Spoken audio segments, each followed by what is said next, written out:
শুভ সকাল বন্ধুরা। তো এখন বাজে 5:45। উঠেছি কটা জানো? 4:30টার সময় উঠেছি। 4:30 ওঠার কারণ আছে, আজকে যেহেতু বৃহস্পতিবার আমাকে লেপামোছা করতে হয়েছে, ছড়াঝাড় সমস্ত কিছু করতে হয়েছে। গ্রামের বাড়ি জানোই কী কী করতে হয়। তো ওটার থেকেও বড় আর একটা কারণ আছে যে এত সকালে কেন উঠেছি। এই দেখো, সকালে গেছি মার্কেটে। মার্কেটে গিয়ে আগে এই মাছ নিয়েছি, ছোটো মাছ। বেলা করে গেলে না এই মাছ একদমই পাওয়া যাবে না। সকালে গেলে এই মাছটা পাওয়া যায়, না হলে পাওয়া যাবে না।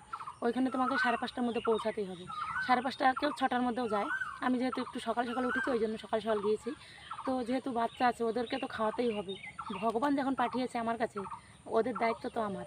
তো আমাকে মানে যে করেই হোক ওদের জন্য ভালো, ওদেরকে ভালো রাখার জন্য আমাকে সব কিছু করতেই হবে। ওই জন্য আমাকে সকালে উঠে সব করতে হয়েছে।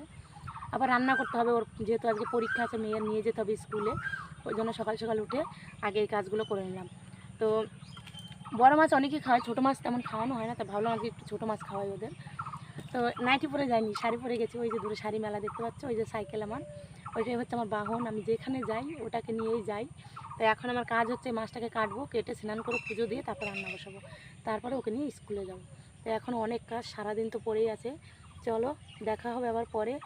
তো মা আমি, জানো তো, মাকে অনেক কিছু পালন করতে হয়, অনেক কষ্ট সহ্য করতে হয়। জানি না ভগবান আমাকে দিয়ে আরও কী কী করাবে। আমি ভগবানের কাছে সব কিছু করতে রাজি। জানি এই মানে এই কষ্টটা একদিন মিটে যাবে। একদিন এমন সুখ আসবে, তখন হয়তো আমি থাকবো কিনা জানি না, কিন্তু এমন সুখ একদিন আসবে। জানি না কবে আসবে সেই দিনটা। ভগবান চাইলে সব হবে। চলো টাটা।